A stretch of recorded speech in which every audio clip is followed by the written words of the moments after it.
Achtung, welcome to We Have Mazer, making you talk with me, Al Murray, and, of course, James Holland. And, it's the season of, mellow fruitfulness. It's autumn is upon us, isn't it, Jim? It's raining here in London. It feels like it. I've still got a test match to go to this week, which I'm going to watch. And I've actually got rather exciting. I've got a match where I'm playing for Ian Bell's team. And for those who are not cricketers, Ian Bell was an amazing England cricketer. 22 Test hundreds. So I'm playing for his team. And since I got naught in my last match for Chalk Valley in Dorset League Division 2, playing with Ian Bell, I'm kind of wondering if I should just offer the drinks and put on the high vis jacket. But so I've got that, and then it's properly autumn, isn't it? That's fine. I mean, it's poured with rain today, and the weird thing is the grass on my lawn has gone from sand to green literally overnight. I mean, to think only 3 weeks ago we were all worrying about impending drought. But anyway, but how are you? How are you? Well, very well. But it's September, and I think one of the things about what we should do. Because what is it? Today we're recording this. It's the sort of 6th of September. I think we should talk about 1 September in particular, which is, after all, when it all starts, or at least the European component of the Second World War starts. Because after all, arguably it's been going on in China for ages. But and I think maybe what would be good to do to sort of, because after all, 1st of September. Germany invades Poland, blah, blah, blah. The sort of that element of it, I think.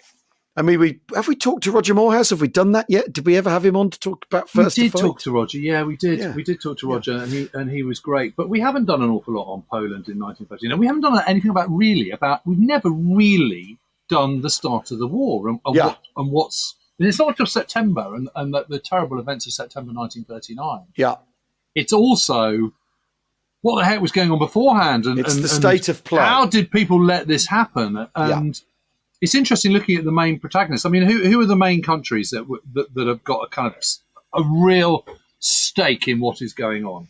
It's the Soviet Union, obviously. Yeah. Not Germany. It wouldn't be going on without the Soviet Union's. No. So it's the Soviet Union. Nod. Germany, obviously. Italy, key player in all this. Yeah. Poland, of course. Yeah. Britain, France, and the USA. I mean, those are the key players at this point. Yeah. Frantic diplomacy going on in 1939. Yeah. Or even a lack of it. Yeah. And what's at stake for people, and where are they? And I think there is this sort of temptation to think, particularly with somewhere like the United States, you think the United States arrives in the war in December 1941 as this sort of massive, industrialized, bristling with Sherman tanks and B-17 flying fortresses and stuff. Yeah. But in the summer of 1939, it's a very different picture. I mean, America's had an extraordinary 2 decades. Well, and on the 1st of September 1939, Roosevelt immediately issues a press conference saying we're going to do everything within our power to stay out of this war. That's the every effort will be made by his administration to stay out of the war. So So if this is the start of things, the people who become incredibly important main players. I mean, because it's American industry, arguably, that turns it for everybody. They're not. They're saying they're not interesting, and they've got lots of good reasons to not be interested. Or there are lots of political forces that Roosevelt, he knows he can't take on, or if he's going to take them on piecemeal, bit by bit, and whittle them down. And even I mean, in 1940, I think it's 96.4% of the American population in a poll says not interested in joining this war. So, yes, I mean that's before that. That's even after the war. But that's it. Yeah, I know, which is amazing. So at this stage, really, it's about the Soviet Union. It's about Western Allied France and Britain's failure to engage with the Soviet Union up to this point. And it's not just failure; it's their open reluctance to do it.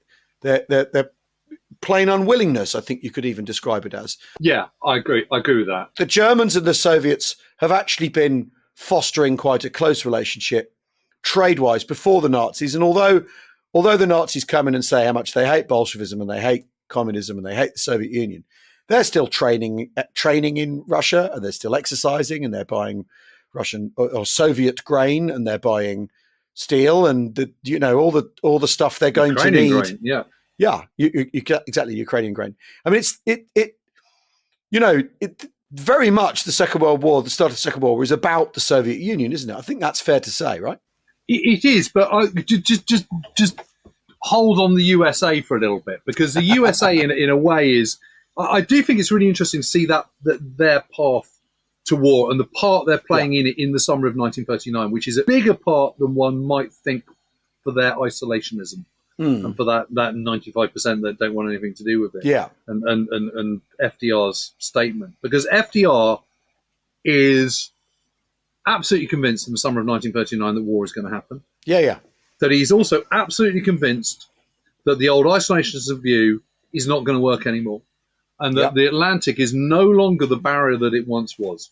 Yeah. 1927, Charles Lindbergh flies solo across the Atlantic. Well, and Lindbergh is one of his political problems. Ironically, that the man who demonstrates that the Atlantic isn't what it was is actually the person who wants to, not cross the Atlantic and stay out of it. And in fact, he's preparing he thinks we shouldn't get involved in a white-on-white war, is what Lindbergh's saying. That's his rhetoric.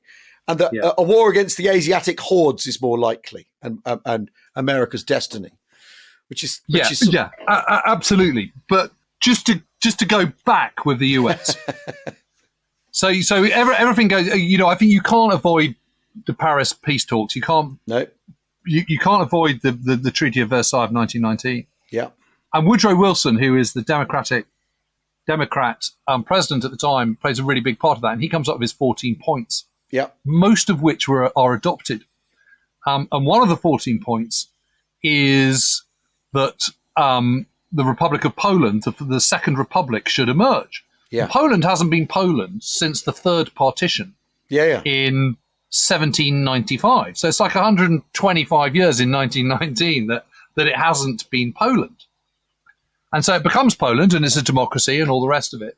When Wilson goes back to the United States, and one of the persons on the ship with him returning back is the Assistant Secretary of the Navy, Franklin Delano Roosevelt, who has lots of conversations with Wilson on the way back to America.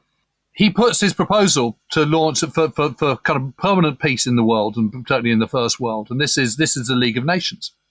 This is Wilson's great idea at the Paris Peace Talks, and it gets rejected by the Senate and by the House, and so that's that.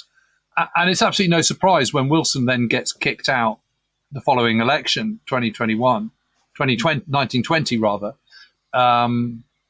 Warren Harding, isn't it? He comes in as a Republican, comes in after him. And the Republican view is completely different. It is, no more free trade, no more getting caught up in European affairs, really. Reduce the military. They've got 4 million people they've got to kind of demobilize. Yeah. There is this sense that they went off to war in 1917 full of idealism, and they got absolutely sort of, got slapped back in their face. Not enough banks, too many losses, all this kind of stuff. Too many fat cats getting rich on war armaments. So I mean, which is interesting because there's a tinge to it which is similar to the feelings in Germany that people have got rich on our suffering. What were we in this war? Blood. What were we in this? What were we in this war for anyway? And the fact that America teeters on quite a lot of conspiracist. They're very worried about communism in the 20s. It's people think of American anti-communism as a 1950s phenomenon, but certainly in the 20s they're absolutely terrified of it. And you look at the bonus marches which are the Hoover, the next administration along the Hoover administration has a problem with what to pay veterans, and obviously the crash has happened. And the federal government's low on money, so they offer veterans a bonus that's redeemable in 1945, which is kind of like that's absolutely insane, isn't it? It's crazy, right? And so they camp in Washington. Yeah. And you have I mean, I think this is an interesting part of what then the Americans have to do when the Second World War comes is they have to rebuild their relationship with the idea of a federal army and the idea of how a citizen soldier fits in. Absolutely, they do. And this is one of the big nervousness about FDR in the summer of 1940. But to deal with the bonus marchers, MacArthur sends cavalry and tanks into the march and forces them out at bayonet point, right? Forces out the veterans. And so you've got this very peculiar, in the US, as well as isolationism, as well as proto-fascism, as well as fear of communism, as well as the Jazz Age, because at the same time, exactly, you're reducing, you're putting up import tariffs massively. Yeah. You're lowering, the Republicans lower taxation, encourage consumer spending.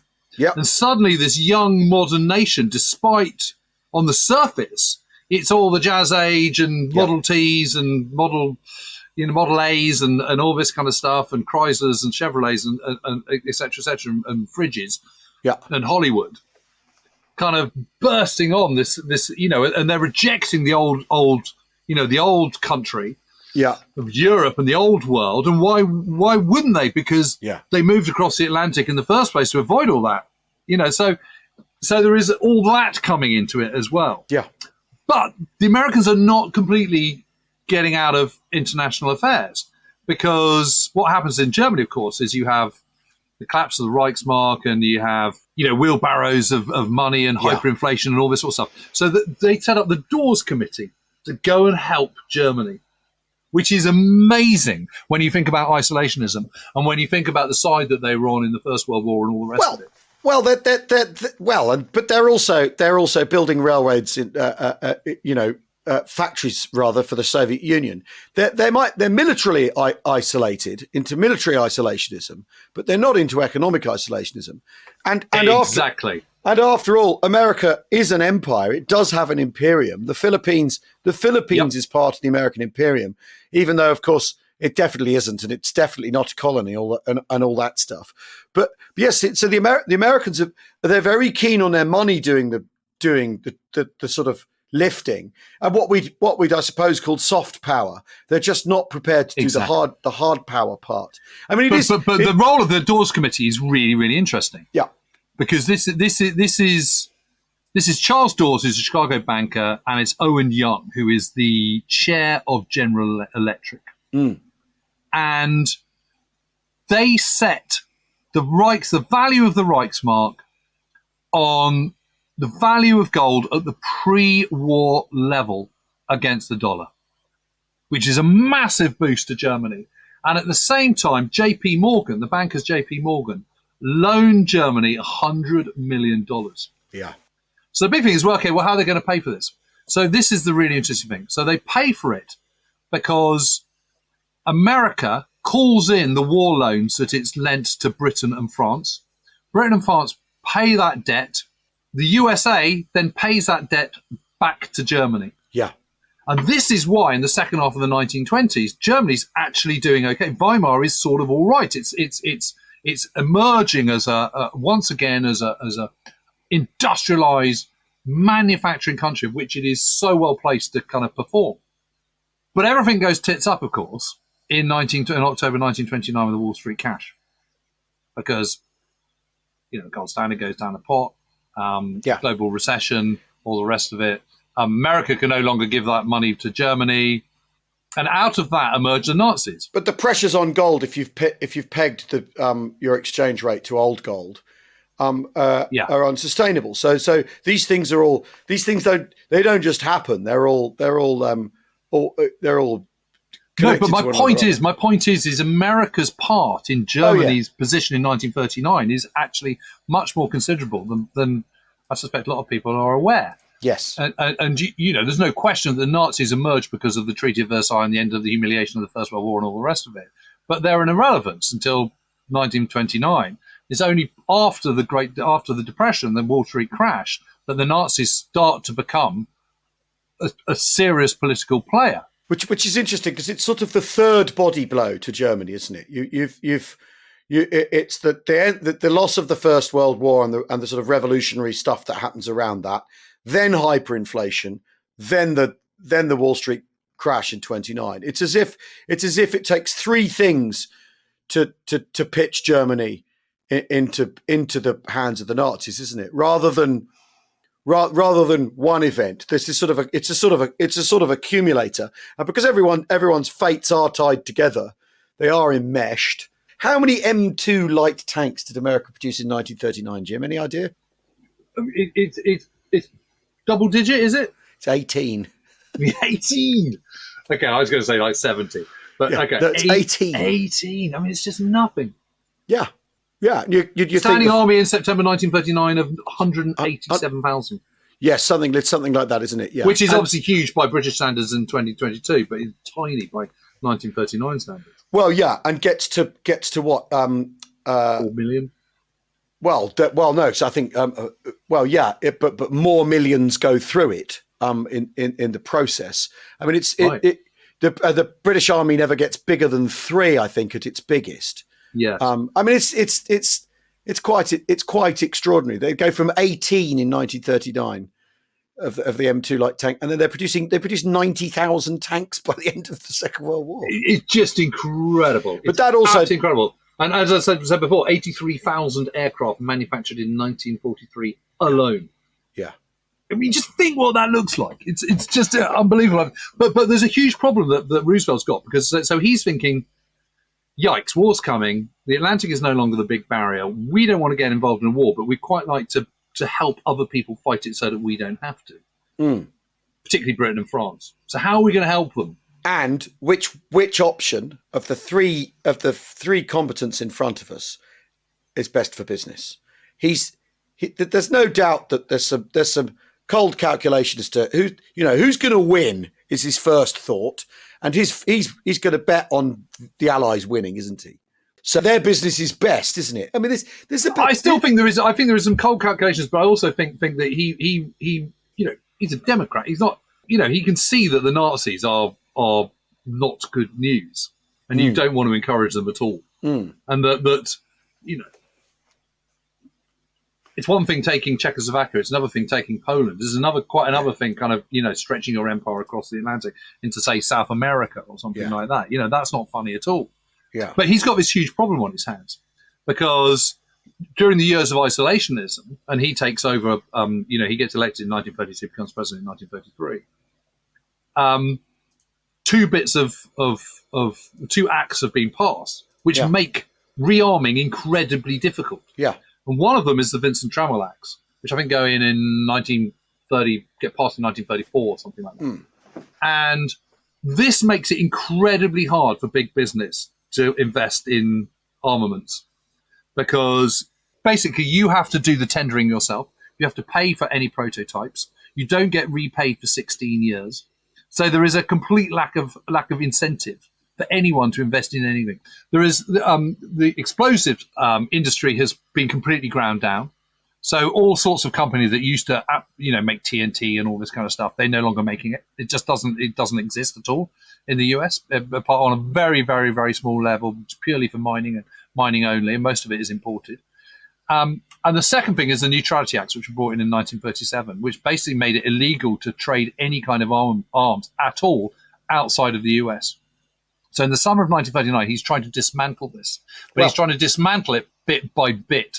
So he's done this amendment whereby people can use cash and carry. And this obviously is designed to help Britain and France, because Germany has no capacity to do cash and carry. It hasn't got any shipping, and it hasn't got any cash in Germany, in the US either. But Britain's got lots and lots of cash, and so with France, and it's got the means of doing it. And this finally gets passed on the 11th of July, 1939, this amendment to the Neutrality Act. And who is appointed Chief of Staff on the 1st of September 1939? George Marshall. Yeah. Which is really interesting. And Marshall 1st says of to September. him, exactly, 1st of September 1939. And Marshall says to him, I'm not going to laugh at any of your jokes, and you're going to have to call me General. You can't, you're not calling me George. And that they then hatch sorting out rebuilding the army or expanding the army from that date, even though... Yes, because he says, Mr. President, you have to understand we're in dire straits. Yeah. And that's the day they decide that they begin expanding the army under the nose of the Secretary of War, who doesn't want it to happen. Which I think. So they then get sacked off in May 1940. Yeah. New Secretary of State for War. Yeah. And Stimson comes in. Yes, absolute legend. That's when things start to shift. And also they have a second dismantling of the Neutrality Acts in the autumn of 1939. Then they have the dismantling of the Vincent Trammell Acts in, I think, maybe May 1940. But my point is outwardly, FDR is saying on the 1st of September, this is not a fight, it's nothing to do with us, we don't care. Whatever. Yeah. But privately, he's going, yikes, we need to act, and we need to act really fast, and I need to dismantle this isolationist era stuff. The stuff, the acts that were put in place. Yeah. And dismantle them quickly. But it's a staging process. It's about chipping away at that isolationism. It's about subtly changing the narrative in the US. And although by May 1940, there is, as you point out, there's 95% of people go, we don't want anything to do with it. I think there's also 95% of people are in favour of rearming. Yeah, it's and then you have 2 years of push me pull you, with the army expanding and all sorts of scandal and pushback from various people. There's a satirical thing called Future Veterans, who are a pressure group, and their thing is basically saying veterans are going to get treated like shit again.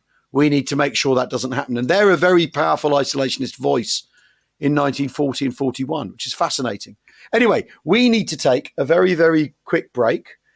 We will be back in a second with more what's going on in September of 1939.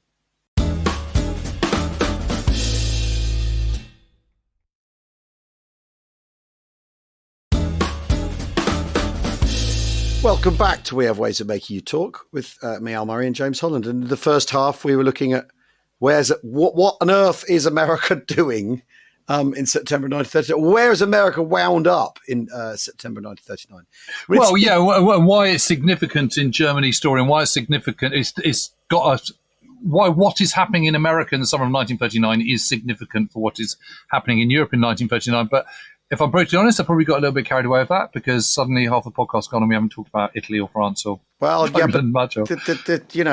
this happens, doesn't it? I mean, the British during the interwar period, they've been saying to themselves, whatever we do, we've got to keep the Americans on side. We need to keep the Americans on side, whatever happens.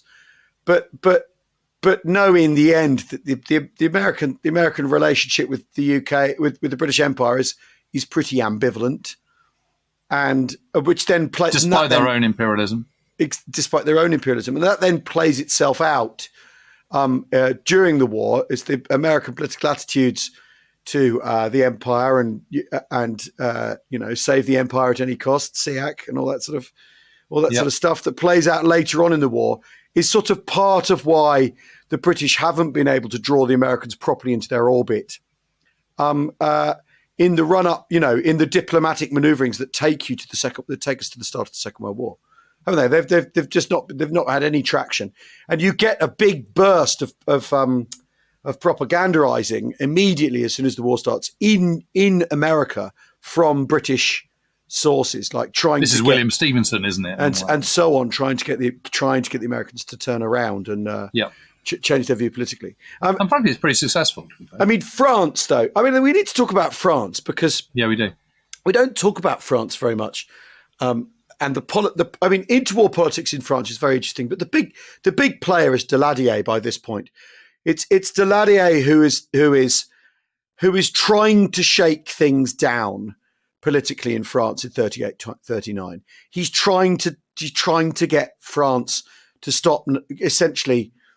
It's had this endless cascade of different governments, of popular fronts, of Poujardism, and all this sort of stuff going on in the mix. And Poujardism is a sort of small beer nationalism that right wing thing that's present in the French body politic. And he's been trying to get things sorted. He knows the Germans are rearming. The Deuxième Bureau have told him, but he doesn't know what their intentions are. And so he's kind of in the same position as the British in favor of if in terms of what he knows. But he's been rearming, he's been spending, and I think it's really interesting that France in the end in September 39 who basically say, no, we have to honour this commitment, and it's the British government who do the tiny. Chamberlain does a tiny wobble right at the end, even though he knows he's lost the Tory party if he doesn't declare war. And there's this very interesting, because France are buying arms from the Americans too. This is the other thing to remember: is the they are. French are placing enormous orders with the Americans, and are as much Curtis Hawks and exactly, and as much part of the issue to Roosevelt as the British are when it comes to getting around the Neutrality Acts and all that sort of stuff. That France are clearly a big part of Roosevelt's thinking too. They're lovely. They're getting his hand on their lovely money too. I mean, yeah. Well, it's interesting, is it, because on the one hand you've got the fear of the westward spread of Nazism, and on the other hand you've also got the fear of the westward spread of communism, and the Communist Party is quite alive. It's much more so in France than it is in Britain, and that plays into it. I mean, so. Britain and France are now allies, formal allies. They've signed an alliance, and in the spring of 1939, and they've also agreed to open negotiations with the USSR, which they've started in April 1939. Yeah, and there's not much heart in it. I think it's fair to say that they know that this is a key way in which to blunt German ambition, and yet there's a large part of it but they're just as bad, and there's something completely distasteful about it. From a British point of view, it's not. There's also the fact that the Russians murdered their own royal family, and we still have a monarchy and all this kind of stuff, and the monarchy of the Russians were part of the. Related to the British monarchy. So there's that going on, which might sound absurd today, but is a factor in 1939. Yeah. There's also this, they know about the purges. They don't know about the details of the purges, but, Marshal Tukhachevsky, for example, visited Britain in 1936. Everyone thought he was the best thing out. They thought he was really great, a man they could talk to. The next thing they know, he's been executed, along with 3 out of 4 marshals. 13 out of 15 army commanders, 50 out of 57 corps commanders, 150 out of 184 divisional commanders, all being purged. Now, the British and the French don't know the details of that, but they know the purges have been going on. So they're just deeply unpleasant people. And one of the key people in those purges is Molotov, who is now the foreign minister, who they're expected to deal with. And the whole thing just feels completely distasteful. And then suddenly, at the very end of July 1939, the Russians, having been going back and forth on these political negotiations and not really getting very far, the USSR suddenly go, actually, can you send a military delegation over? Well, so let's sort out the military side of things first, then we can do the political things. And everyone sort of goes, we can't not go. Yeah. But no one's got much heart in it. And so the French and the British agree to send this military delegation together. And so they set off from Tilbury Dock. So the French come over to Britain on the boat train, arrive in London, I think on something like the 4th of August, 1939. And they set off on the SS Exeter, which is one of those kind of troop ships that normally does the South Africa line. And it's slightly faded glory. It's got lots of sort of turbaned Indian crew.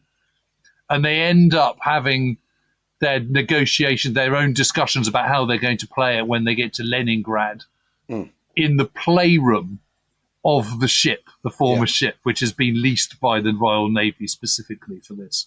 And it's all a bit kind of faded glory. Yeah. And the 2 men that are heading it is a French admiral. They're both admirals. It's a general. It's Aimé Dumenc, who is the youngest general in the French army, but is 60. And then there's the amazing Admiral, the Honourable Sir Reginald Aylmer Ranfurly Plunkett Early Drax.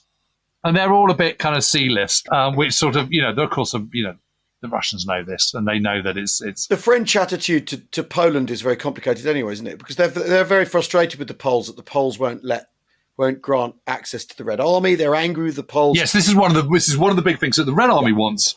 Is it wants transit rights. If it needs to be able to have clear passage across Poland for the Red Army, and the Poles are going, absolutely no way, Jose. Yeah, I mean, completely. We know what this is. Yeah, totally we know what understandably. this is all about. Yeah, but the French are kind of frustrated by this. Yeah, the British are as well. The British are not really interested in these negotiations at all, but sort of go into it. There's a very, very interesting account by a chap called Andre Beaufort, who is a staff officer. He's 37 in 1939. He's been too young for the First World War, but he's been wounded in Algiers or something. Yeah. So during some sort of colonial kind of spark, and he ends up at he ends up at the Chateau de Vincennes at the General Staff as a staff officer. He's a very competent, capable, intelligent guy, and he keeps this diary, and he's very worried about. It's really interesting when you read it, because it has been translated in English, that he is worried about the state of the French army. And there's been the Bastille Day Parade on the 14th of July, and it's all been tanks and, the historical nod with the cuirassiers and their breastplates. And, it's been this huge, great military pageant. I mean, it really, think kind of sort of Moscow in 1982. It's kind of, it's that kind of look without the missiles and nuclear warheads, but it's that kind of thing. So on the one hand, it's all very militaristic and kind of, banners waving and trumpets. But he also thinks there's a kind of sort of horrible complacency. Yeah. He thinks the whole thing is that, the generals are too defense-minded and too cautious and, all this kind of stuff. And, of course, he's going to be proved right. So those negotiations are not really coming to anything. So if those... And they're complicated by the fact that Beck behaves badly generally, doesn't he? Yes. The Polish foreign minister is difficult to deal with.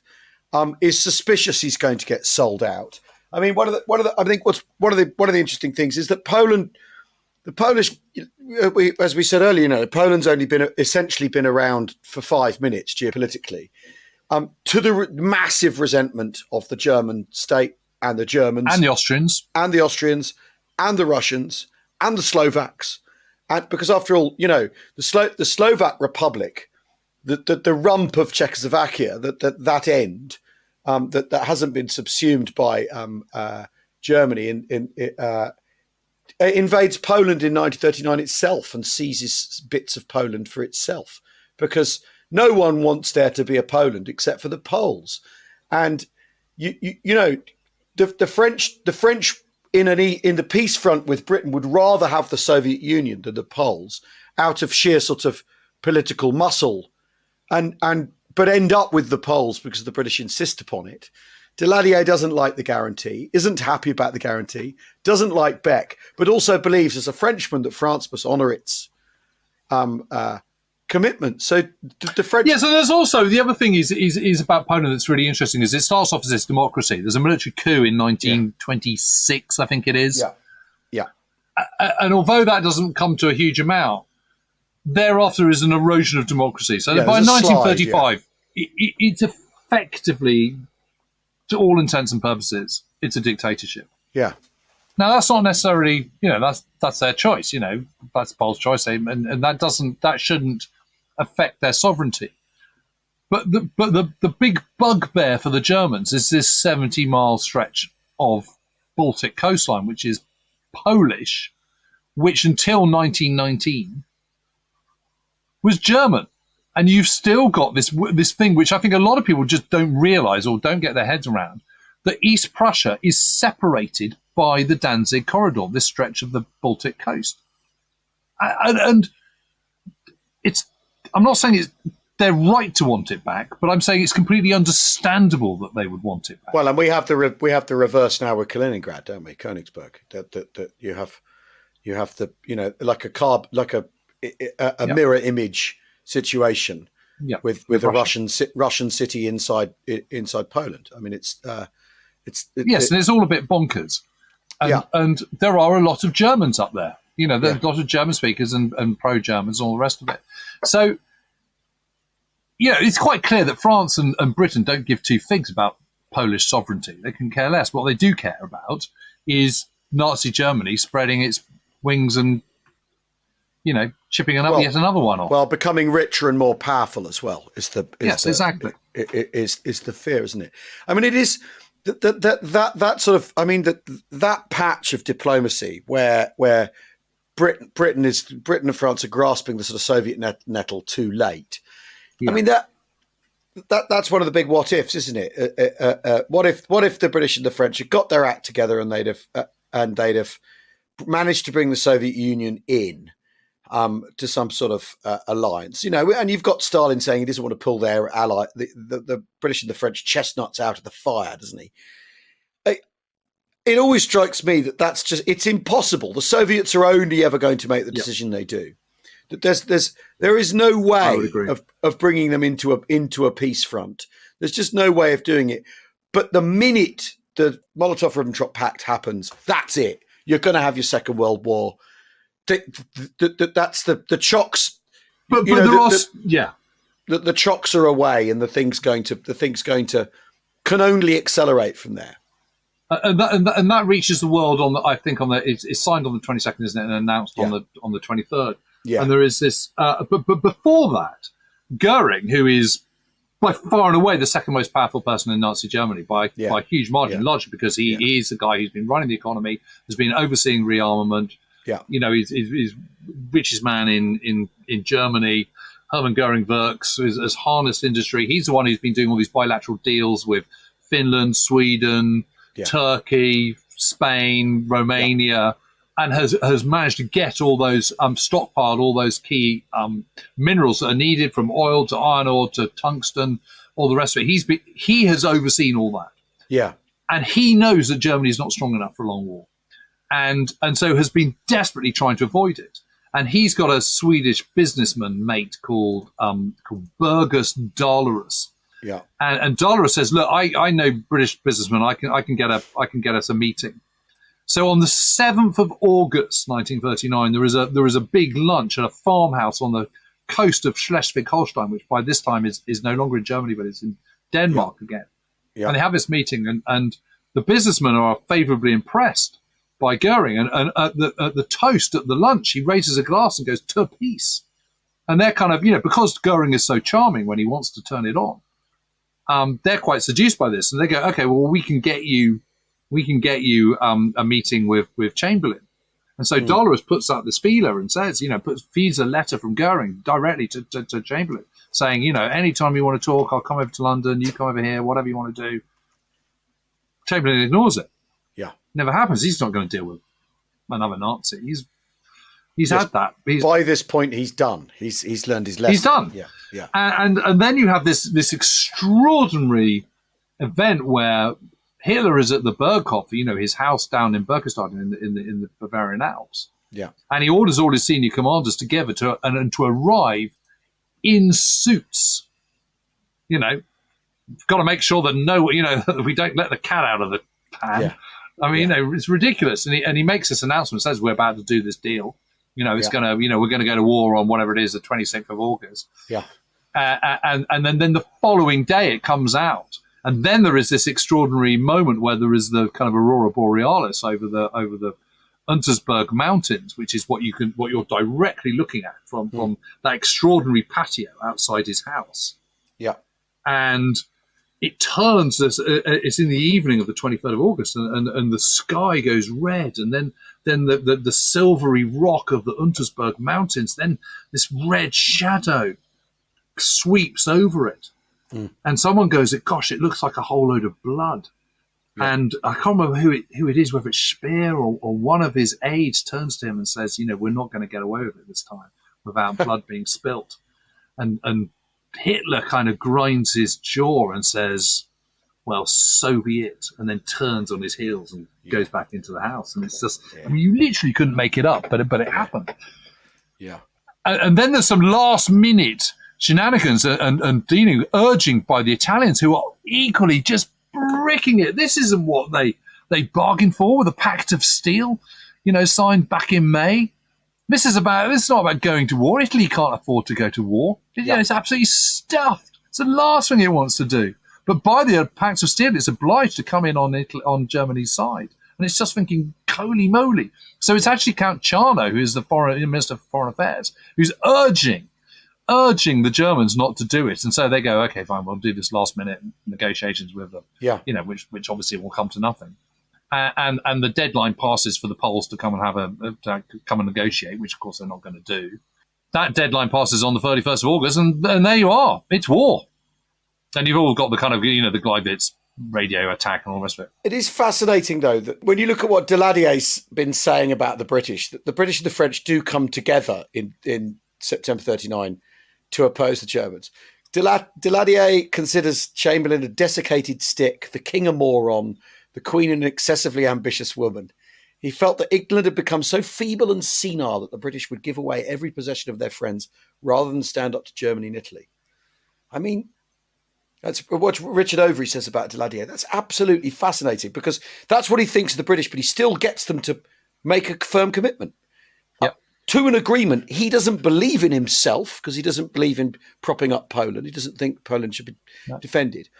And the French have been doing all this stuff to try and get the British to stick to them. So you've got the Dutch war scare, in which the Deuxième Bureau cook up, where they feed misinformation to MI6 that the Germans are about to invade the Netherlands to use Dutch airfields to attack London. And the British believe it. And and it solidifies the continental commitment in February. The French are trying to pull British strings to make sure the British stick to their commitments because they're so embarrassed by Munich. I mean, we don't. I often think, we don't really talk about the French very much because sort of the French check out in 1940. I think, unfortunately, as a major player. But the stuff the French are doing in between in the run up, their diplomacy is easily important as British appeasement, which is the thing that gets raked over and over again. Yeah. And they're trying to do what they can to keep a lid on stuff. And I think Daladier is a sort of quietly a hero of the story because he does get the British to their sticking point. He makes them come through in September 39, which I think's given how all over the place Chamberlain has been, I think that's quite an achievement. And I know Chamberlain's under party political pressure from the Conservative Party to finally, he started losing them in March of 39. But that the French are part of how he ends up committing to war, I think is really important. And again, that their mistakes in 1940, the situation they found themselves in with a very old command and a static defence and all that sort of stuff, that then are on the receiving end of incredible bad luck in May of 1940. Because it's Philip's Place and O'Brien, isn't it, who says that the May 1940 is the only bit of the war that's in the balance. And if things had gone differently, we'd be going on about how brilliantly the French did. Well, I mean, the interesting thing about the alliance is that politically, they're chalk and cheese. Yeah. But all the senior military commanders get on really well. Yeah. They really like each other. I mean, this is an amazing bit when is it I think it's either July or it's maybe it's a bit later.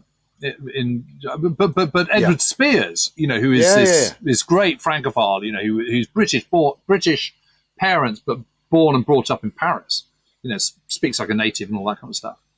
He's been a liaison officer to the French 10th Army in the First World War and then ends up being on the French General Staff as a liaison officer. So he knows all these guys. And he's a lifelong pal with Winston Churchill. And they go over to Paris I'm pretty sure it's July, or maybe it's early August 1939, and have lunch with General Georges, who's the deputy commander-in-chief under Gamelin. Yeah. And they have delicious wines and lovely strawberries and cream and lemon posset and all this kind of stuff. And, they all get on absolutely famously. Yeah. And there's that continues. The problems are political ones because it's like Liz Truss trying to get on with Macron, isn't it? Sometimes political necessity, but you'd rather not. Yeah. I mean, it's fascinating, but there is a sort of you're right. There's a sort of building inevitability about it. It's absolutely clear. I mean, Charno's diaries. I mean, Galeazzo Charno, who is the Minister of Foreign Affairs in Italy, He keeps this extraordinary diary. It's incredibly frank, incredibly open. And, he says, I got there and I pleaded with Hitler, why we shouldn't go to war and what an awful thing it would be and how terrible it'd be for Italy. And Hitler he said, I could see that Hitler was just glazing over. He's just not interested. Wasn't listening at all. Yeah. His attention had gone elsewhere. It was literally sort of, la, la, la, I'm not listening. And it's just fascinating. And everyone says, Hitler had made up his mind he was going to go to war. He's already made his mind up. And so from that point of view, it doesn't matter what deals you do. It's going to happen. Even if he hadn't done a deal with the Soviets, he'd have still gone to war. Yeah. Yeah. But it's the Soviets not being involved that seals it, that gives him the political... That then means actually he can go into France because he's not got to worry about his eastern border. And had the Soviets stayed out and he'd gone into Poland, he'd have then been possibly exposed. His eastern flank would have been exposed to possible Soviet intervention. And we know that we know from Stalin going into Finland that Stalin fancies carving up his sphere of influence and taking control of it, doesn't it, directly? So he's only able to attack France the way as full-bloodedly as he does because he doesn't because have to worry, of the Molotov because he doesn't have to worry about his eastern border. And there's the sort of tedious irony of this of the French offensive, in September into October of 39, where the Germans aren't present. They're too busy in Poland, but even then the Germans can't take the French bait in the summer offensive because they're not present. And that's a very peculiar moment, that, although expecting the French and the British to do anything offensive at that stage of the war is to completely misunderstand how they've geared themselves up for this war and what their thinking is and all that. It's just never going to happen. Yeah. But I mean, you're right. There's a war anyway on Poland because he's got his ethno-nationalist impetus behind his foreign policy up to that point. And wants Danzig and wants the Danzig corridor and wants to link back up with Eastern Prussia and all that sort of stuff. And that's still, you can still arguably sell that as tidying up, writing Versailles, can't you? You can still arguably present that as such. But it's bringing the Soviets in, and it is an alliance after all, because the Soviets, it's not like the Soviets don't invade half of Poland and conquer it themselves. 17th of September, exactly what they do. Anyway, I think we've chewed the fat on that one. Chewed the fat, bounced about the scene setting for the Second World War in Europe. After all, it's at the time running in China, but let's not get.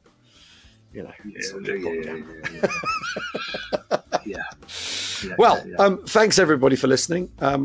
We will see you all again soon, and I expect we're going to carry on in this vein. Yes. Cheerio.